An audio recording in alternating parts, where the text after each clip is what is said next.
Vamos a hablar de las reorganizaciones empresariales.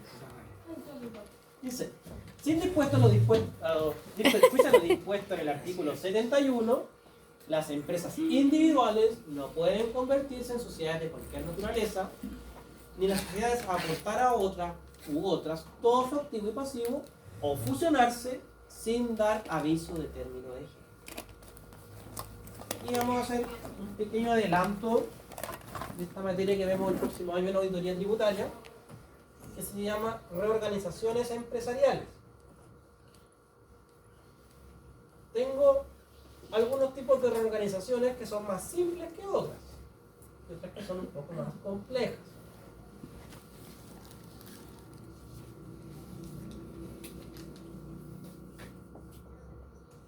Transformación. Ejemplo, paso una limitada a SPA. Se transforma el tipo jurídico. ¿Ya? Sigue el mismo contribuyente. Solo que se cambió de ropa. No es término de giro. Pero puedo tener una conversión. Que significa que un empresario individual deja de ser empresario individual, toma todo ese patrimonio que tiene como empresa y lo aporta a una nueva sociedad que nace. Puede ser una IRL, una SPA, una limitada, una sociedad anónima. Puede llegar más gente y hacer aportes de capital, ¿ya? Y todo eso que yo tenía como empresario individual sale y hace término de giro por esa actividad porque ocurrió una conversión. Puedo tener una división. Tengo una empresa, la divido a la continuadora y un pedacito sale. Por ejemplo, la parte de transporte. La parte de transporte ahora va a ser una nueva empresa. Puedo tener una fusión. ¿Sí? Tengo 4 tipos de fusión. Fusión por creación. 2 empresas se unen en una nueva. Fusión por absorción. Yo compro una empresa y la fusiono conmigo. Y yo me mantengo. Fusión impropia. La fusión impropia es bastante parecida a la que conversamos. Pero, ¿qué es lo que ocurre ahí? Voy a cerrar la puerta porque hay muchos zancudos afuera. Por ejemplo, yo tengo parte de las acciones y compro esas acciones o derechos sociales. Y ahora tengo todo. Y cuando tengo todos los derechos sociales de una sociedad limitada o todas las acciones de una sociedad anónima, ¿qué es lo que pasa? ¿Cómo? Sí. Más que el control, esa sociedad de derecho desaparece. Se disuelve de derecho. Esa es la impropia. ¿Ya? Ejemplo, en la ley de sociedades anónimas dice, si todas las acciones de una sociedad anónima están en manos de un accionista, se disuelve de derecho en un plazo de 15 días, porque me dan 15 días porque para lo menos alguien me compra una acción. Y si a los 15 días nadie me las compró, se disuelve. Supongamos que una limitada. Y ahora un solo socio tiene todos los derechos sociales. ¿Hay sociedad? No, se disuelve de derecho. Y eso es una fusión impropia. Y existe algo que se llama fusión inversa. Cuando la hija se hace dueña de la madre. Entonces, en las fusiones, sí se gatilla término de giro. Bueno, aquí existe algo que no existe en nuestro ordenamiento jurídico, pero sí existe en otros países. Se llama migración. Por ejemplo, tengo una sociedad en Perú y esa sociedad en Perú me la voy a llevar a Colombia. Y en Perú y en Colombia sí tienen la figura de la migración y me reciben la sociedad allá. Y cambio el domicilio, cambio el país. Eso no existe acá en Chile. No está en nuestro ordenamiento jurídico esa figura. Nos falta actualizarlo. ¿Profe? ¿Sí? Entonces, para todos esos efectos de reorganización, siempre va, antes de que ocurra el hecho, digamos, como requisito tiene que haber término de giro, ¿verdad? No necesariamente. No necesariamente. Fíjate en esto. No pueden convertirse sin dar aviso de término de giro. Pero existe una salida. No es necesario si, por ejemplo, la sociedad que subsiste se hace responsable solidariamente de todos los impuestos que adeudaba la anterior. Y eso queda en la escritura. Esto es el artículo 71. ¿Ah? ¿Como el impropio? En cualquiera. ¿Ya? Cuando ocurre la fusión, cuando ocurre la conversión, se tiene que decir el nuevo contribuyente, el contribuyente que queda, se va a hacer cargo de todos los impuestos que adeudan los anteriores. ¿Ya? Si no viene la cláusula, tengo que hacer término de giro por esas empresas.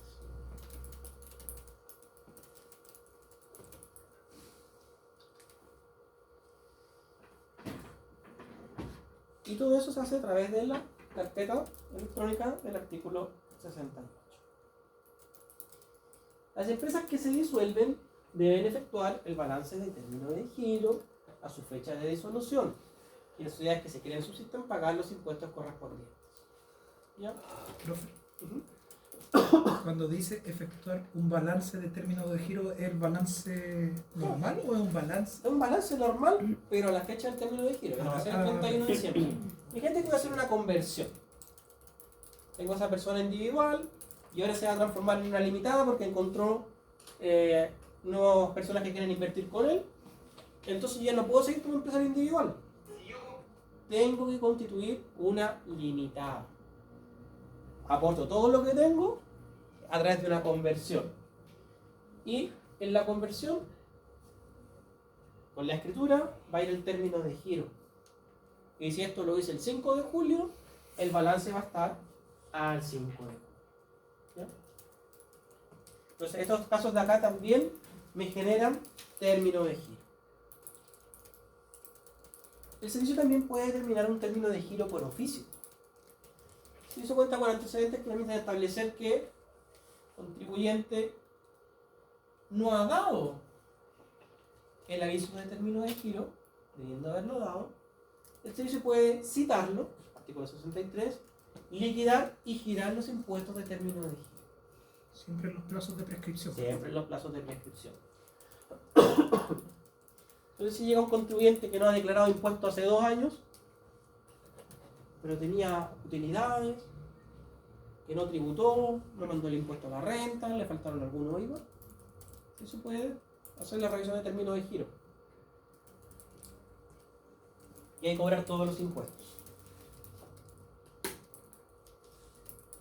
Cuando estamos en esta situación, la prescripción aumenta en 1 año. Cuando el servicio cita por término de giro, se entiende que aumenta en 1 año la prescripción.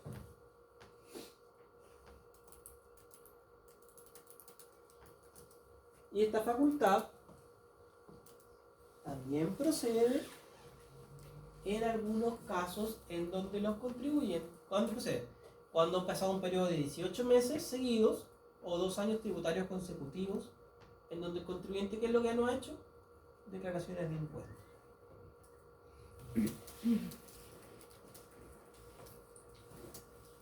O algún otro elemento que permita concluir que no mantiene la actividad. No hay facturaciones, no hay compras en el registro de compras, no hay ventas, no están las declaraciones que debería presentar. Entonces, de cierta manera, están las señales de que el contribuyente no está funcionando. Ahora bien, el servicio también lo puede hacer cuando tenemos 36 periodos de IVA o más periodos tributarios continuos, pero además no hay diferencias de impuestos.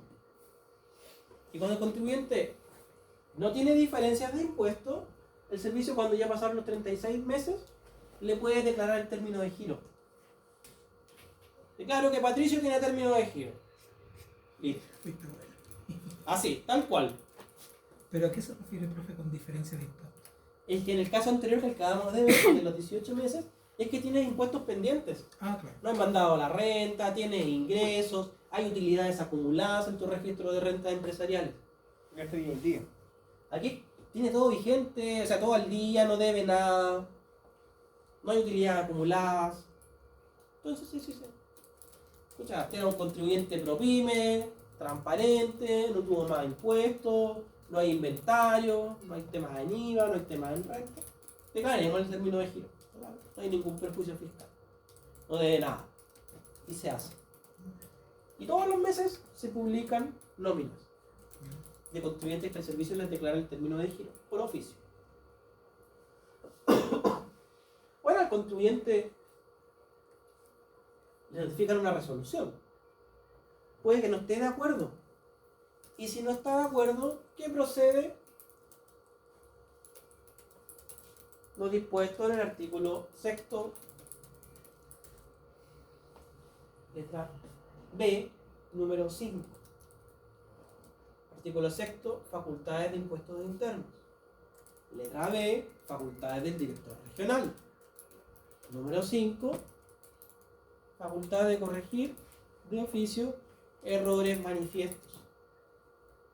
Entonces, el contribuyente dice, oye, aquí hay un error, en realidad yo sí tengo actividad. Ah, ya, perfecto. El director regional lo puede corregir.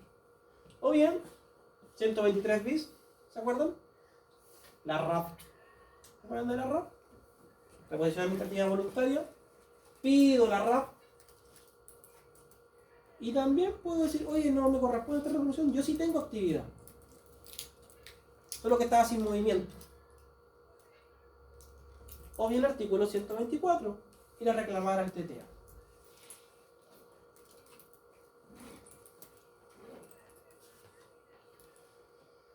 Y el servicio agrega esto a su carpeta tributaria. Y aquí está lo que conversamos, la norma para notarios y conservadores. No se autoriza ninguna disolución de sociedad sin un certificado de término de giro. Decía que esta norma es media débil, porque igual lo hacían.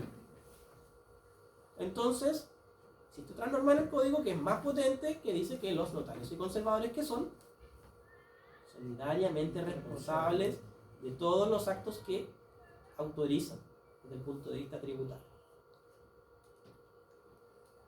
Ya, vámonos a los impuestos propiamente tal.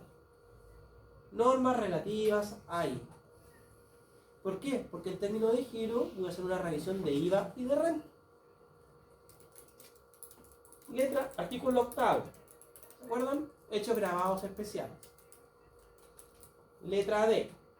Los retiros de bienes corporales muebles e inmuebles efectuados por un vendedor o por el dueño, socios, directores o empleados de la empresa para uso o consumo personal o de su familia, sea su propia producción o comprados para la reventa. Otra para la prestación de servicios, cualquiera sea la naturaleza jurídica de la empresa. Para estos efectos se entienden retirados para uso o consumo propio todos los bienes que faltan del inventario del vendedor o del prestador de servicios, cuya salida no puede justificarse. Entonces, si hay faltantes de inventario, en términos de giro se va a gatillar el IVA. ¿Dónde se notan los contribuyentes que no boletean ni factura todo? ¿Dónde revienta? En términos de giro revienta. ¿Por qué? Porque supuestamente tiene un inventario tremendo. Pero resulta que no existe. Entonces aquí se les va a cobrar el IVA de todo lo que no sacaron con documento. Tengo mi cuenta de mercadería que está abultada. Bueno, aquí habla de los rifas, sorteos, todo ese tema que es de IVA. Son bienes para distribución gratuita. El otro día fui a una fiesta de la cerveza a fiscalizar. Y el organizador ¿Qué tan mala persona? estaba entregando un shop gratis con cada entrada. ¿Va grabado con IVA? Sí, va grabado con IVA. ¿Por qué? Porque es una entrega gratuita. O sea, yo pasaba con mi entrada y me entregaban un shop. ¿Qué es lo que tiene que hacer? Valorizarlo. ¿Cuánto vale el shop? Ya, 2 lucas. Ya, aplícale el IVA.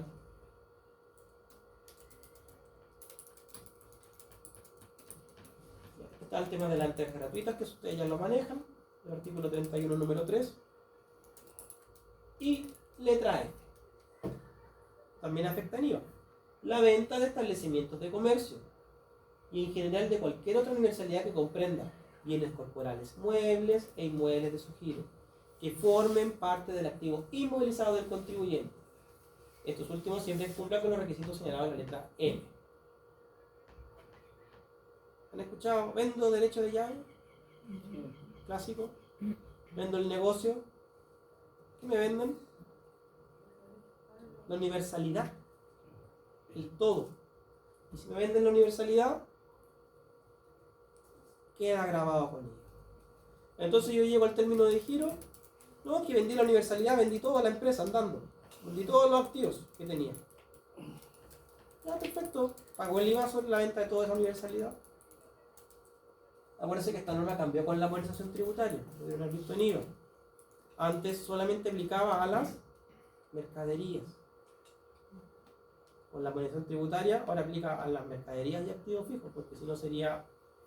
O sea, la norma tenía ese problema. ¿Qué pasa si la empresa es intensiva en activo fijo? Si yo vendía como universalidad, no pago IVA. Si yo lo vendo por separado el activo fijo, ahí sí pagaba IVA.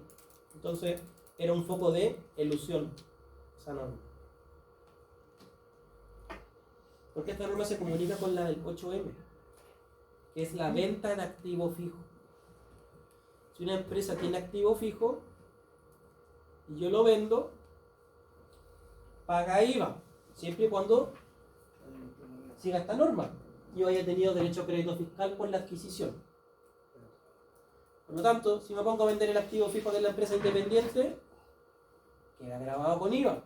Y si me iba a la norma antigua y lo vendía todo junto, solo se grababa el activo realizable, las mercaderías, y no el activo fijo. Entonces, me bypaseaba el 8M. Entonces, con la modernización tributaria dijeron, no, un momentito, en la universalidad ahora completa, y voy a incluir al activo inmovilizado, siempre que cumpla con los requisitos del 8M. Es decir, que se recargó con IVA en la compra. El 8M no aplica si la venta de estos bienes es efectuada después de 36 meses de adquirido, importado, fabricado o construido, y siempre y cuando yo sea un contribuyente ProPyme o se lo venda a un ProPyme. Entonces ahí no queda grabado con. Entonces, de lo que hemos conversado en materia de IVA, ¿qué debiera tener yo presente? Cuenta inventario. Si tengo inventario, activo realizable, se graba con IVA. Si tengo faltante de inventario, también se graba con IVA. Si vendo el negocio en su conjunto, universalidad, se graba con IVA todo el activo. Y si tengo activo fijo, 8E. Ya, pongamos un ejemplo. Pongamos que César tiene un local de accesorios para qué? Para celulares. Accesorios para celulares. No sé qué tipo de accesorios estaban pensando. Pensado. Se ríen solo. Está pensando en celulares, un negocio así, como clásico, ya. Entonces, ¿qué tiene? Carcasa. Hay que ver al pato, porque si no hay sí. Carcasa, trípodes. ¿Qué más podría ser? Láminas de hidrogel. ¿Ya? Entonces tengo todas esas mercados. Presento el término de IVA. ¿Por qué voy a pagar IVA por eso? ¿Cuál es el sentido? y yo pago IVA por eso? Porque hay una adjudicación a los propietarios. Porque la norma está pensando en que yo me voy a disolver y no voy a dejar las mercaderías ahí estacionadas. ¿Qué es lo que va a pasar? Se las va a llevar, por ejemplo, César. ¿Y qué va a hacer César con eso? Las va a vender, pues. Entonces yo las tengo que traspasar para allá. Y en términos de giro se hace el cobro de ese impuesto. Tengo que hacer la factura, o tal vez no la haga. Si César quiere el crédito fiscal, lo va a hacer con factura. Pero si en el proceso de fiscalización sale, oye, tenía inventario aquí, yo lleno el formulario, digo, aquí tengo inventario, mercaderías, y pago el débito fiscal en el formulario de término de giro. Por los inventarios que me sobraron. Si tengo remanente de crédito fiscal, lo puedo utilizar. En la declaración. Sí, lo puedo utilizar. Debo hacer mi crédito fiscal en mi declaración de término de giro. Bueno, si tiene más. Ah, bueno, se perdió. ¿Ya? O sea, no al 100%. No me lo van a devolver, pero lo puedo utilizar contra otros impuestos en el término de giro. ¿Ah? Si tiene que pagar el impuesto, lo puede bajar. Sí, lo puedo seguir rebajando de otros impuestos. Entonces, ojo con los inventarios principalmente y los activos fijos. Si es una empresa y Patricio tiene una camioneta en la empresa, ¿qué va a pasar con esa camioneta? Tiene que salir de la empresa y tiene que salir con IVA. Y vamos a aplicar el 8M. Hay que revisar. Si no pasaba el tiempo. Claro, primero hay que revisar que si tuvo derecho a crédito. Claro, siempre que le compró con Sí, si no tuvo derecho a crédito, porque la Ahí compró así usada y me la vendió un particular, salió sin crédito desde la persona que me la vendió, nunca tuve derecho a crédito. Pero si yo la compré en la automotora, tengo derecho a crédito. Ahora tengo que ver, como bien dicen, pasó el plazo de los 36 meses y después de eso, ¿qué voy a ver? ¿Se lo vendí a un ProPyme? ¿O yo soy ProPyme? Entonces con eso empiezo a analizar la norma del 8E. Saldos pendientes de 27 bis. ¿Se acuerdan cuando calculábamos el 27 bis? ¿Y qué decíamos que era el 27 bis? Es como un crédito. Yo tengo remanente de crédito y el fisco me dice, toma, te lo paso en efectivo. Ahí lo tienes. Pero tienes que ser capaz de generar débitos fiscales en el futuro para devolverme ese remanente que te pase. ¿Cuál es la ventaja del 27 bis? Me genera lucas, flujo de efectivo, capital de trabajo. Es una franquicia tributaria. Pero ¿qué es lo que va a ocurrir si yo no he generado los débitos suficientes para devolver? En el término de giro, pago lo que me falta por reintegrar. Y lo mismo para el 27 ter. ¿Se acuerdan del 27 ter? Más o menos. Cuando yo estoy en un proceso de liquidación, de reorganización concursal y tengo la calidad de acreedor porque mi cliente está en un proceso de reorganización y no me pagó las facturas y me devuelven el débito de esas facturas. ¿Se acuerdan? Y me hacían esa devolución de impuestos. No se perdía. No se perdía. ¿Pero a cuenta de qué? De que yo sea capaz de generar débitos igual a lo que me devolvieron en el futuro. Si todavía me falta por generar débitos, aquí me tocó ver el caso de un contribuyente que llegó a pedir un 27 ter. Cumplía todos los requisitos, pero tenía un gran problema. Él estaba pidiendo 200 millones y necesitaba 600 millones para hacer operar a la empresa de nuevo. Entonces, dijo, bueno, perfecto, yo le devuelvo 200, pero mañana le voy a cobrar los 200 de vuelta. ¿Por qué? Porque se cobra en términos de giro.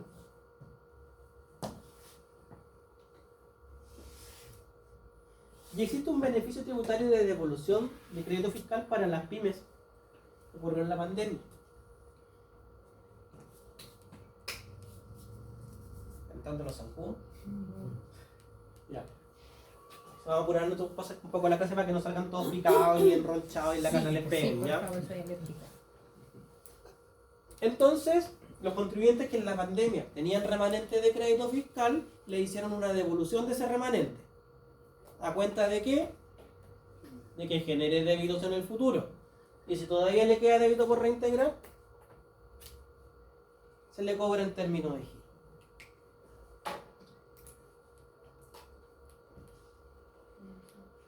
Bueno, está la aplicación de ese caso que acabamos de mencionar.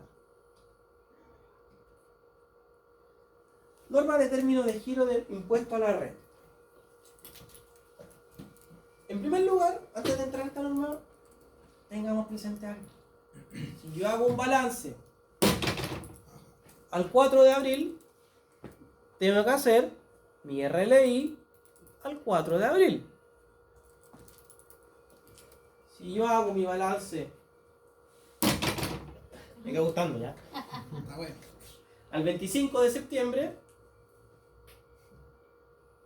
tengo que hacer mi RLI al 25 de septiembre. Tengo que hacer mi capital propio al 25 de septiembre. Tengo que hacer, ¿qué más? Mi registro de renta empresariales al 25 de septiembre. Igual que al 30 de diciembre, pero no lo hago antes, porque mi periodo de término es. Y tengo que determinar todo lo que es impuesto a la renta. Pero adicionalmente, tengo la norma del 38 bis, que es el impuesto de término de giro. Y este sí que le interesa al fisco. ¿Por qué me cobrarán un impuesto al término de giro?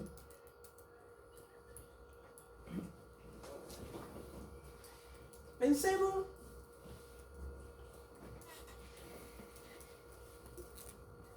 que el contribuyente tiene buena fe, ¿ya? Eso es lo que dice el Código Tributario. Pero esta norma me dice todo lo contrario. ¿Por qué? Digamos que Anaís tiene una empresa y la empresa tiene 500 millones de utilidad acumulada. ¿Ya? ¿Qué nos dice? Le voy a poner término de giro. Paga impuestos de primera, hace la RLI, listo. ¿Qué pasa con la utilidad acumulada? La empresa desapareció, tiene término de giro. La declaró Anaís. ¿Cuál es la probabilidad de que Anaís no declare esa utilidad acumulada de 500 millones? No sé, no sabemos. Sí, Anaís yo creo que ya lo va a declarar, ¿cierto? Se me puede olvidar. Ah, sí, muy bien. Entonces la norma de término de giro, ¿qué es lo que dice? Se me puede olvidar. Muy bien lo dijo. Se le puede olvidar al dueño de la empresa o declarar esa utilidad acumulada que en teoría retiró porque la empresa se acabó. Porque se entiende que está retirada. Entonces, le vamos a cobrar un impuesto por esa utilidad acumulada. Un impuesto anticipado. Bueno, y también se puede aplicar el artículo 21. Entonces, al término de giro, la empresa acogida las normas de la primera categoría tienen que declarar el impuesto de término de giro de conformidad al artículo 69 del Código Tributario. Y el servicio puede liquidar o girar el impuesto de conformidad a las siguientes normas. 14A. Deben considerar retiradas, remesadas o distribuidas las rentas o cantidades acumuladas en ellas, indicadas en el inciso siguiente, con los derechos a crédito fiscal por impuestos de primera categoría, al crédito del 41 de los créditos internacionales que están incorporados en el registro SAC por parte de sus propietarios, en proporción a las utilidades que tienen en la empresa. Es decir, tomo la utilidad acumulada y hago como un retiro y se lo paso a cada uno de los propietarios siguiendo la siguiente fórmula. Y corresponde a las diferencias positivas que se determinen entre el capital propio tributario a la fecha de término de giro, más el saldo negativo del REX, o le doy un valor 0 si resulta negativo, y las siguientes cantidades. Le sumo el positivo del REX, ¿cierto? le saco esto y le saco los aportes de capital. ¿Qué estoy calculando?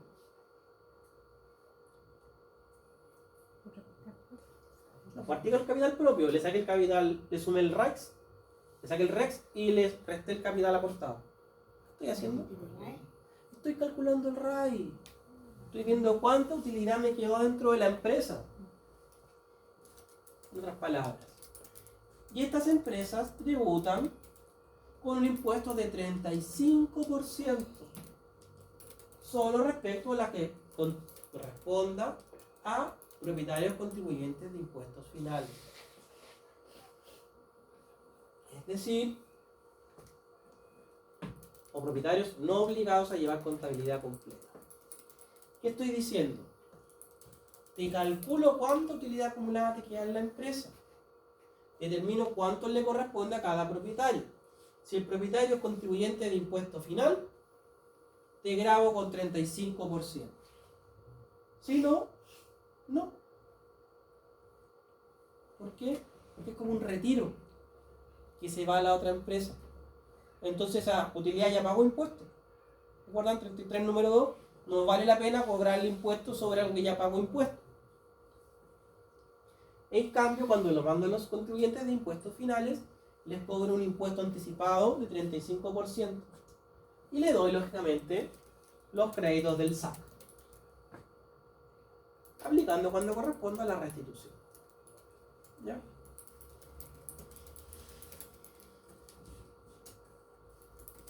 El exceso de créditos que se produzca luego de imputar los créditos señalados del impuesto 35% no podrá ser imputado a ninguna otra obligación tributaria. Es como extraño eso. Imagínense que le cobro impuesto con tasa 35% y mi impuesto máximo es de tasa 27%. ¿Cómo es posible que me sobren créditos? ¿Podría ocurrir eso? Sí. Hay un caso hipotético en que podría ocurrir eso.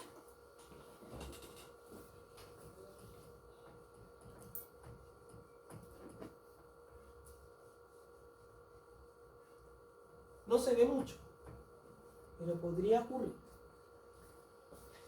Una empresa antigua tenía food, ¿cierto? Y ese food tenía créditos. Y este food se transformó en STUD, ¿se acuerdan? Y estos créditos, ¿dónde quedaron? En el SAC. Y supongamos que esto ocurrió el 1 de enero del 2017, esta transformación. Y supongamos que tenía una utilidad acumulada 1.000 millones. Y dentro de los siguientes 5 años la empresa le fue súper mal. Y ahora tengo utilidad acumulada 200 millones.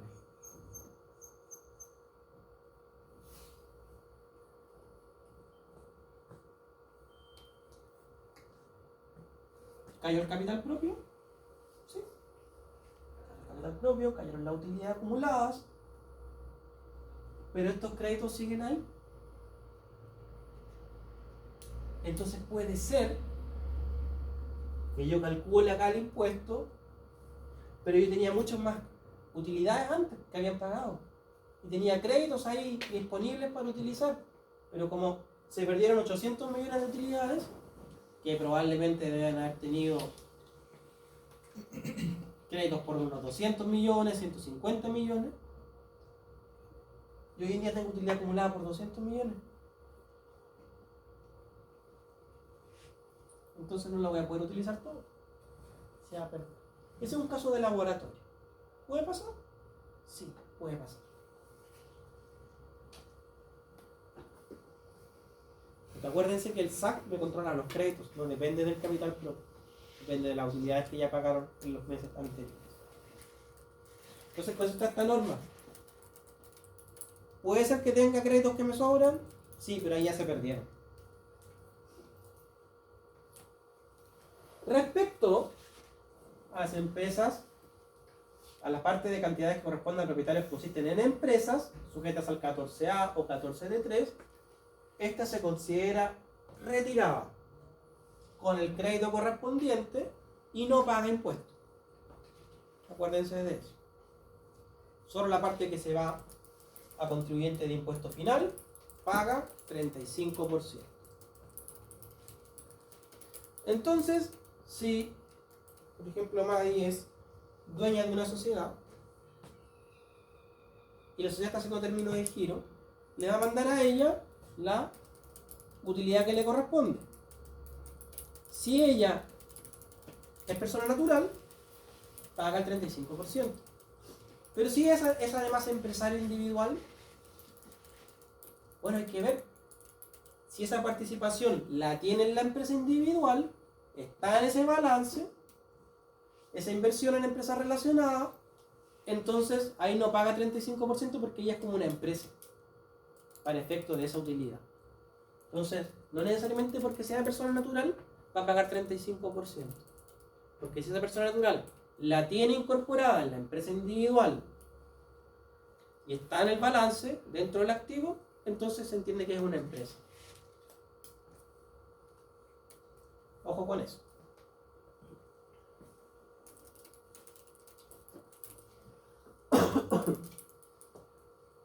¿Cómo lo hace el PROPYME general? Las empresas del 14 del número 3, cuyas propiedades tributan en base a retiros, remesas o distribuciones, deberán considerar retiradas, remesadas o distribuidas las rentas o cantidades acumuladas en ellas indicadas en el número 1 precedente y tributar según las reglas del mismo numeral. Es decir, si yo lo mando a una empresa, no paga impuestos. Si yo lo mando a una persona natural, contribuyente de impuesto final, ahí sí paga impuestos. Pero también podría ser una persona jurídica en el extranjero y paga impuesto adicional. ¿Ya? Para este efecto debe considerar como capital propio. Pero ahí, cuando lo mandan afuera, ¿Sí? siempre y cuando que no haya convenio, ¿cierto? Da lo mismo si hay convenio o no hay convenio. Si hay convenio, tengo derecho al 100% del crédito. Ya.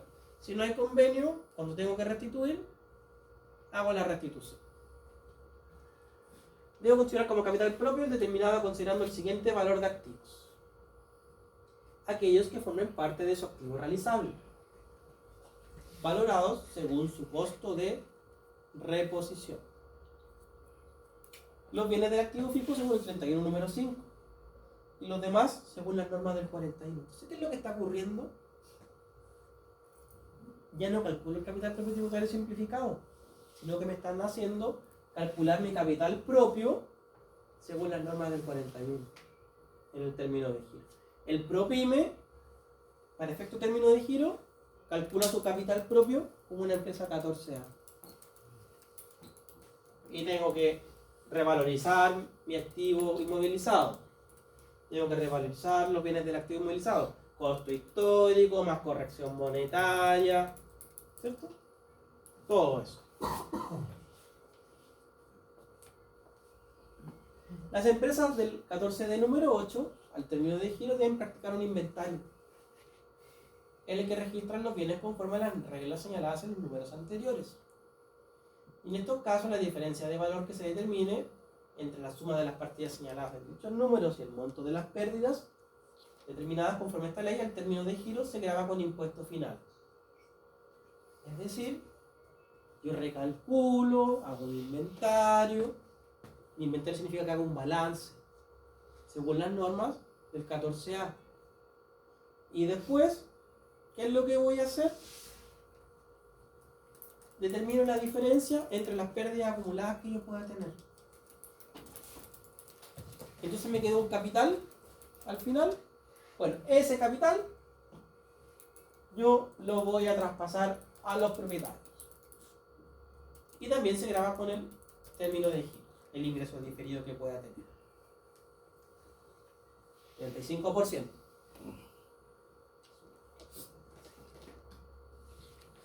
Los propietarios de las empresas del número 1 y número 2 precedentes, que sean contribuyentes de global complementario, pueden optar por declarar las rentas o cantidades que les correspondan conforme a la determinación señalada en dicho número 1 y 2, afectos al global complementario de acuerdo a las siguientes reglas.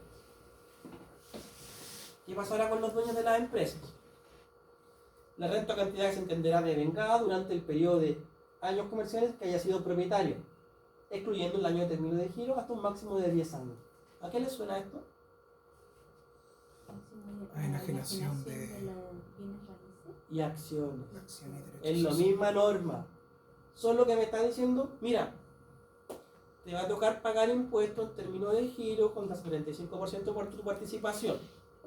Entonces yo puedo decir, momentito, yo quiero reliquidarlo en base a esta norma.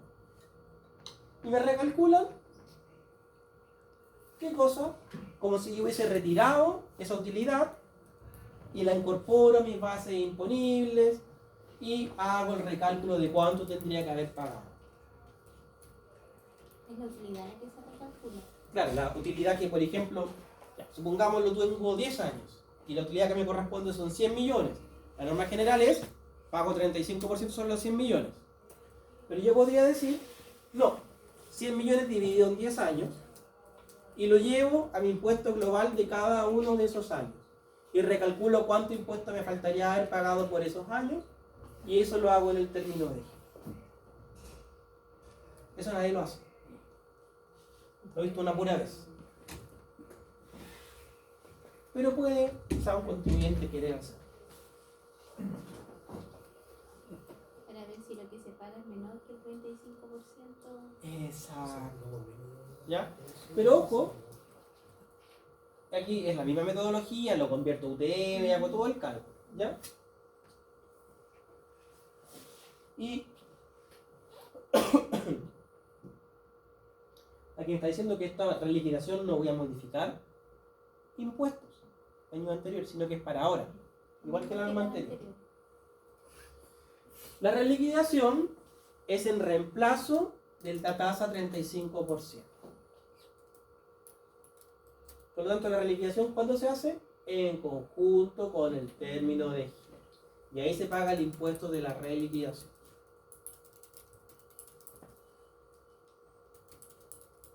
Más bla bla. ¿Ya?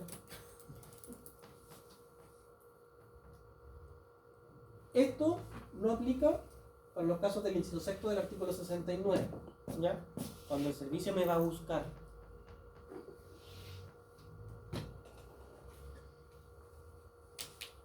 En los casos de los números 1 y 2, la empresa que termina su giro tiene que pagar los impuestos que se determinen a esa fecha. Y la empresa que haya optado voluntariamente por anticipar crédito por impuestos de primera categoría puede deducir de la renta líquida el término de giro hasta el monto positivo que resulte de esta. ¿Se acuerdan del impuesto de primera voluntario? Lo conversamos. La empresa tiene utilidades financieras que no necesariamente son iguales a las tributarias. Yo quiero distribuir en base a mi balance financiero. Entonces, ¿cómo no machaco a mi dueño? Pago un impuesto voluntario de primera categoría. A ver, ¿cuánto le voy a distribuir? 50 millones. Ya, pago 50 millones en el código de impuestos de primera voluntaria. Y le doy su crédito y se va con crédito 100%. Entonces, si yo hice esto, también me reconocen esos créditos.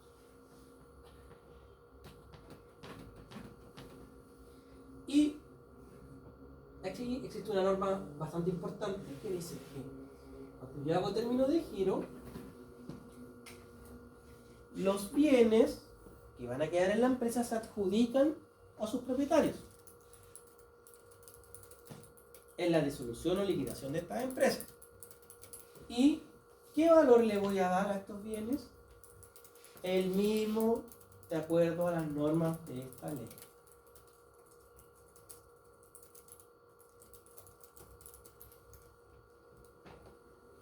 Si adjudico a valor tributario, no aplica la norma de tasación del artículo 64.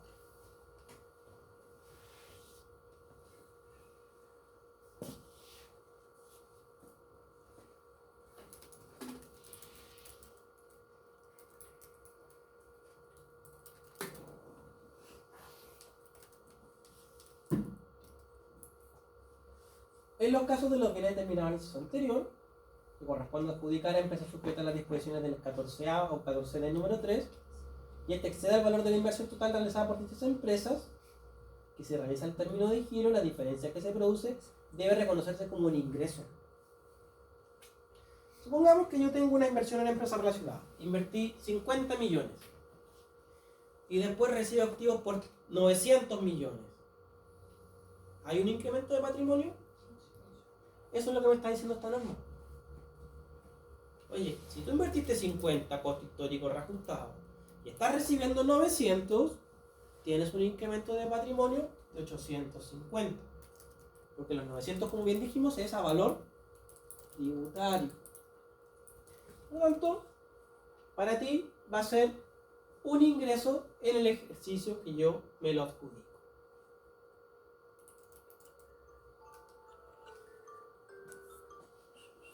Es que quedan 2 minutos de memoria. Ah, ya. Estamos casi. Estamos casi. ¿Ven que esta norma tiene bastante lógica? Porque perfectamente podría ser que yo dejo una empresa bien gordita, con un capital propio muy grande, a través de fusiones y distintas cosas. Yo tenía un capital aportado de 1 millón y después la disuelvo y me adjudico todo eso a título gratuito, ¿cierto? Tiene bastante lógica esta norma, y es para evitar que ocurran esos tremendos incrementos patrimoniales donde yo fusiono un montón de empresas, después disuelvo y recibo lo que me correspondía por mi aporte. Aporté 1 millón. ¿Esto sirve para qué cosa, por ejemplo? Para ver diluciones patrimoniales. En los casos donde los grandes grupos empresariales, por ejemplo, empiezan a traspasar entre una generación y otra los activos.